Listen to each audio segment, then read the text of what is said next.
많은 이들의 예상을 깨고 이재명 민주당 대표가 검찰 추가 소환 요구에 응하기로 했습니다.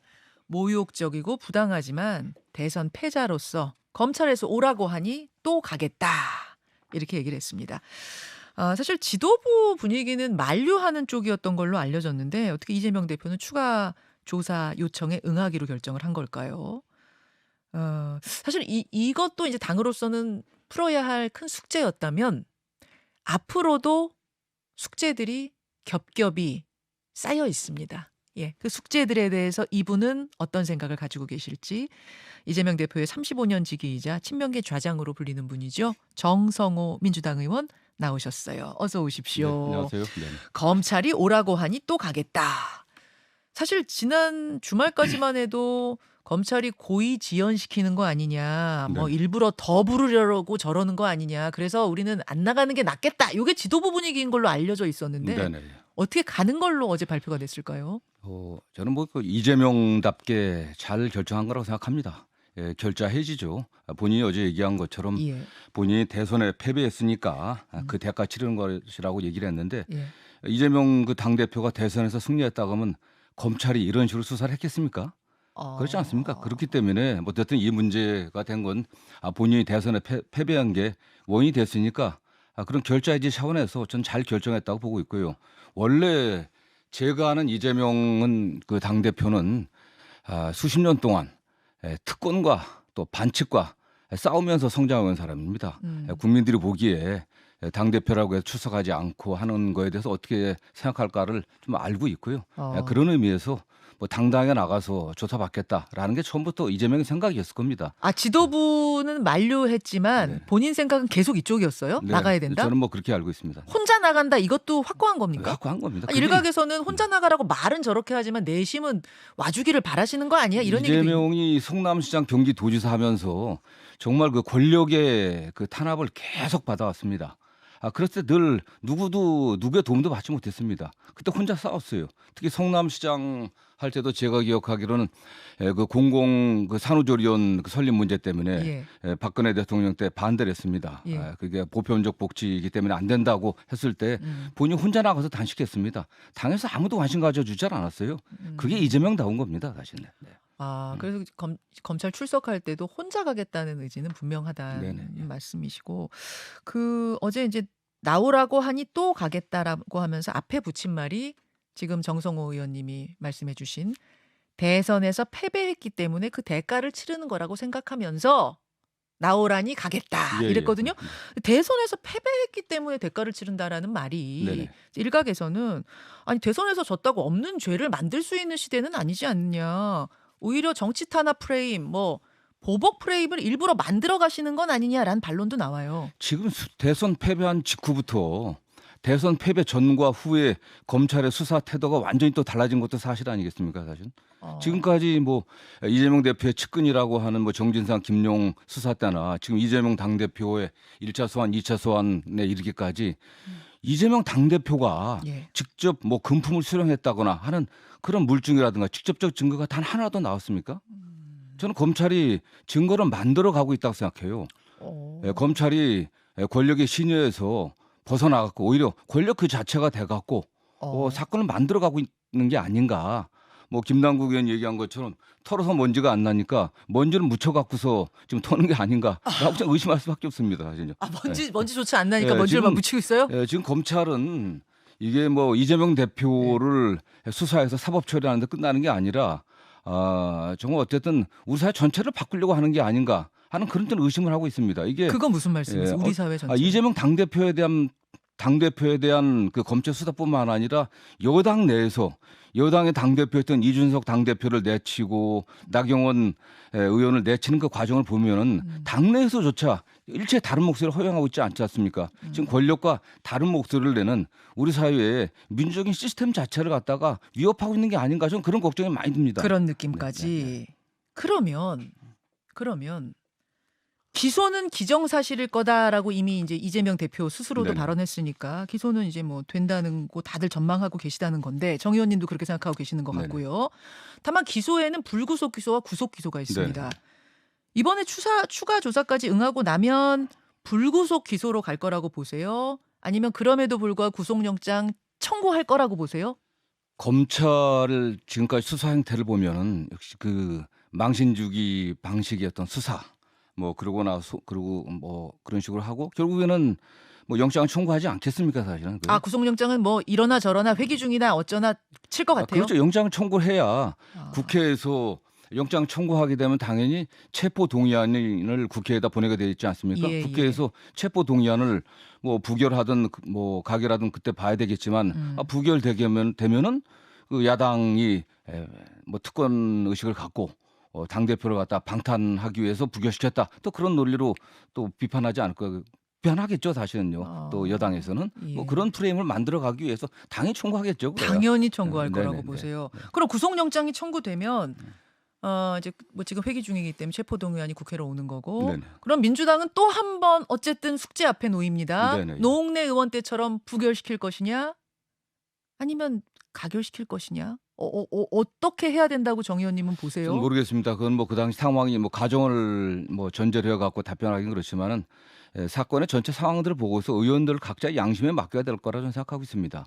이 어쨌든 구속이라고 하는 게 이게 영장 신문을 위한 체포 동의안이지 영장에 대한 동의안이 아니거든요. 예, 예. 그러나 국회에서 체포 동의안이 가결된다 하면 판사들은 영장 발부를 안 하기가 쉽지 않은 게 관행입니다. 사실은. 아, 그런가요? 예. 그렇기 때문에 이건 형사소송법상에 약간 문제가 있지만 어쩔 수 없거든요. 현재 상황에서는. 그렇다고 하면은 막 이게 구속의 요건에 해당하는지를 의원들이 좀 잘 판단하기를 기대해야겠죠. 네. 당론이 아니라 역시 개개인의 선택에 맡기. 저는 뭐 그래야 된다고 보고 있습니다. 네. 지금 뭐 유무죄를 떠나서 당과 대표는 분리 대응해야 된다라는 입장을 계속 견지하는 분들도 당 안에 분명히 계시잖아요. 그분들이 체포동의안 찬성표 던질 가능성도 그럼 있다고 보세요?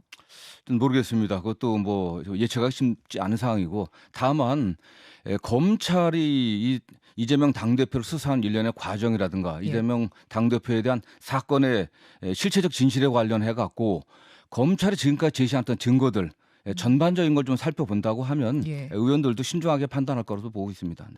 지금 뭐 똑부러지게 다른 의원들이 어떨 것이다 이렇게 말씀은 못 하시지만 네네. 정 의원님 개인적으로는 그러면 부결 쪽으로 저는 생각하세요, 지금 개인적으로? 이 구속의 요건이 범죄가 좀 중대한 범죄라든가 아니면 도주민 증거인멸의 우려가 있어야 되는데 야당 당대표가 도주 우려라든가 증거인멸의 우려가 있다고 얘기하는 어렵지 않겠습니까? 그럼 사건이 과연 중대한 범죄냐라고 봤을 때 피고인의 방어권과 비교해 보면은 지금 내용 자체로는 금액이 크니까 중대할 수 있겠지만은 말씀드린 것처럼 이 사안에 대해서는 결정적 물증이 없습니다. 지적 증거가 없어요.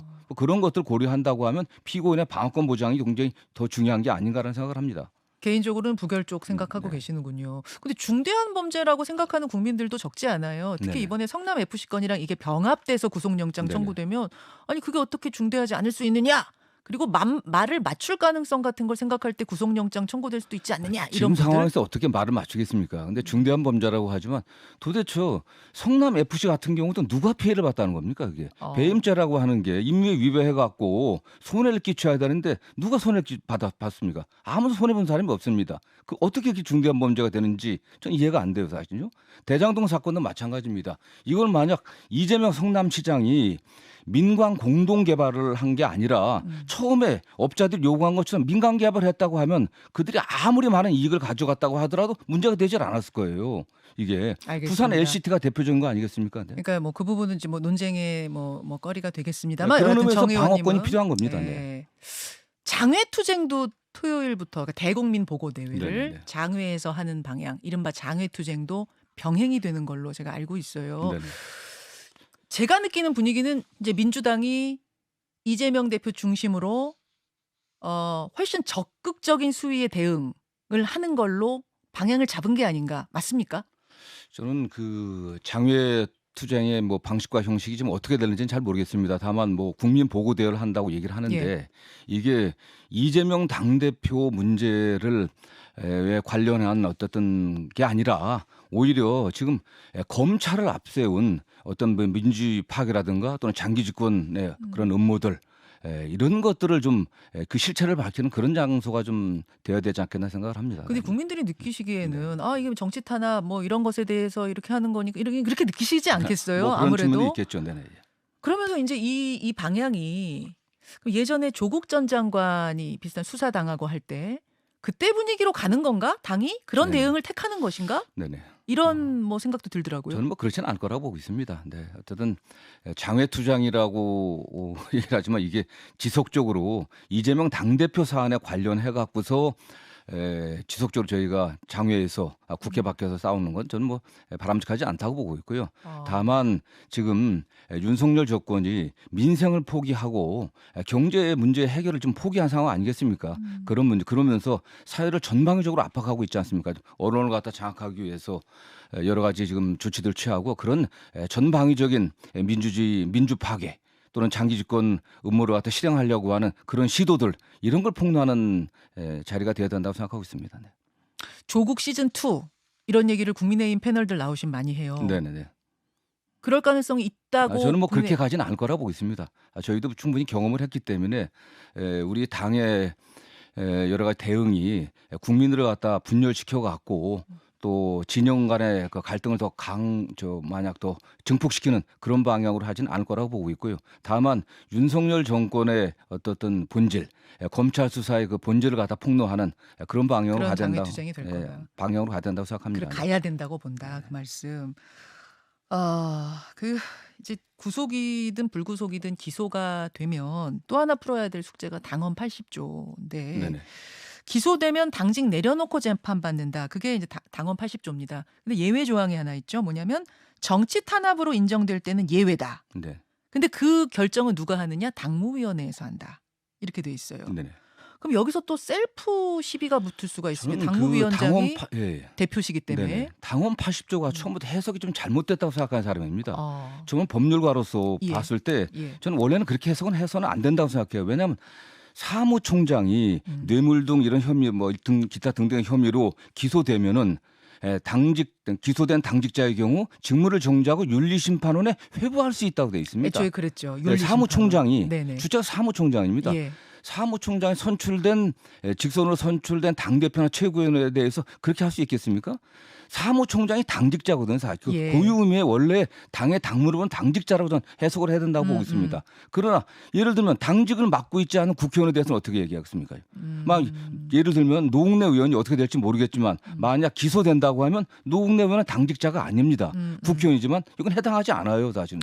그거와 형평성은 어떻게 되겠습니까? 형평성은 어떻게? 그 해석은 원래 그렇게 잘못된 거죠. 그러니까 사무총장의 지휘하에 있는 네. 당직자에 해당하는 사항입니다. 그래서 바꿨단 말씀인 거예요. 당무위원회에서 결정하는 걸로. 그러니까 만약 그렇게 되는 경우도 당직자거든요. 사실 이게. 이건 저는 사무총장이 선출된 당대표나 최고위원에 대해서 이렇게 할 수 있다라고는 재량 규정이기 때문에 이건 할 수 없는 겁니다. 사실은. 그런 결정을. 당헌 80조 자체가 일단 잘못됐다고 예, 보시는 예. 거예요. 당헌 80조가 해석이 잘못됐고 사무총장이 이걸 재량행위인데 네. 재량행위인데 선출직 최고위원과 당대표에 대해서 그렇게 할 수 있겠습니까? 그건 해서는 안 된다고 생각합니다. 해서 안 된다고 안 되는 걸로 저는 해석을 해야 된다고 저는 생각하는 사람입니다. 네. 근데 정성호 의원님 네네. 지난 1월 초 동아일보 인터뷰에서 정 의원님이 이재명 대표가 당은 당이고 내 문제는 내 문제라고 당당히 말했어야 했다. 당당하게 왜 말을 못하냐. 이 대표가 자꾸 회피를 하니 오히려 당내에서 말이 나오는 거 아니겠느냐 이렇게 예, 그렇습니다. 말씀하시기 화제가 예, 예. 이거를 이제 분리대응 네. 당대표직을 내려놓고 네네. 그러니까 유무죄를 떠나서 당대표직 내려놓고 당당히 맞서라 이렇게 해석을 하는 분들이 많았거든요. 그거는 뭐 약간 좀 앞으로 나간 해석이고요. 그런가요? 제가 일관되게 얘기한 게 물론 이 자기 어차피 형사 책임은 자기가 져야 되니까 본인이 거기에 대해서 잘 해명하고 대응해야 될 것이고 다만 이재명 당대표는 개인이 아니라 민주당의 당대표 이재명입니다. 예. 그리고 이 사건이 이재명 당대표에 대한 사법 처리만이 목표가 아니라 전반적으로 야당을 죽이고 저는 우리 사회의 민주적인 시스템을 갖다 파괴하기 위한 그런 과정으로 보고 있기 때문에 당연히 거기에 대응을 할 수밖에 없는 거죠. 그런 말씀이셨어요. 네. 같이 대응하자. 네. 그러면 당대표직을 내려놔야 된다라는 일각의 주장에는 반대? 전 반대입니다. 그냥. 당대표직 이재명 대표를 쭉 오래 봐오신 네네. 분이니까 제가 여쭙습니다. 네. 이재명 대표의 그 스타일로 봤을 때 네. 당대표직을 내려놓을 가능성 그럼 제로라고 보세요? 지금 상황에서는 안 된다고 생각합니다. 저는. 그렇게 선택하실 리도 뭐 없다고 보세요? 그거에 대해서는 제가 예측하기 쉽지 않습니다. 그러나 지금 상황에서는 예. 이재명 당대표 중심으로 뭉쳐서 예. 저희가 대응을 하는 게 전 맞다고 보고 있습니다. 민주당의 길이라는 모임이 오늘 출범한다면서요. 한 30명 되고 뭐 비명계 모임 아니라고 참석자들은 말씀하시지만 네. 비명계 의원들이 많아요. 여기에 이재명 대표가 가서 축사한다. 어떻게 봐야 됩니까? 저는 뭐 언론에서 친명 비명 이야기를 하는데 네. 그 기준이 도대체 어떤 건지 잘 모르겠습니다. 근데 그 민주당의 길이 네. 도대체 구체적으로 무엇을 어떻게 하겠다는 건지 전 잘 모르겠어요, 사실요. 뭐 앞으로 봐야 되는 거지. 뭐 하는 모임인지? 네, 잘 모르겠습니다. 네. 앞으로 구체적으로 우리가 무엇을 어떻게 해나가겠다는 건지 그 내용은 없거든요. 예. 재창당 수준의 개혁하겠다 이런 얘기는 하셨더라고요. 그게 내용이 구체적으로 어떤 건지 재창당 수준의 개혁이라는 게 늘 뭐 여야 그런 얘기들 나오지 않겠습니까? 지금 뭐 여당 안에서도 뭐 당대표가 되면 이렇게 당을 개혁하겠다 얘기하는 거고 야당에서도 늘 변화와 혁신이 필요한 겁니다. 늘 나오는 얘기다. 예. 네. 뭐 하자는 건지 모르겠다. 저는 현재로서는 구체적으로 그 내용이 재창당 수준의 혁신이라고 하는 게 개혁이라고 하는 게 어떠한 내용적 의미를 갖고 있는 건지 구체적으로 어떻게 하겠다는 건지에 대한 그 내용이 없기 때문에 지금 얘기하기는 곤란하다. 그래서 플랜 B 준비하는 모임 아니야? 이런 얘기가 그래서 나오잖아요. 근데 플랜 B라는 게 도대체 뭡니까 도대체? 이재명 리스크, 사법 리스크 후를 생각하는 모임 아니냐? 막 이런 얘기들. 그거는 뭐 친명이든 비명이든 민주당의 모든 국회의원이 예. 여러 가지 상황에 대해서 고민하고 있지 않겠습니까, 그거야. 그리고 앞으로 지금 굉장히 뭐 총선이 1년 정도 남았다고 얘기하는데 네. 굉장히 긴 기간입니다. 예. 이게 뭐 한두 달 사이에도 여론이 막 바뀔 수 있거든요. 예. 여기까지 오늘 말씀 듣겠습니다. 정성호 의원님 고맙습니다. 네, 감사합니다. 김현정의 뉴스쇼는 시청자 여러분의 참여를 기다립니다. 구독과 좋아요, 댓글 잊지 않으셨죠? 알림 설정을 해두시면 평일 아침 7시 20분 실시간 라이브도 참여하실 수 있습니다.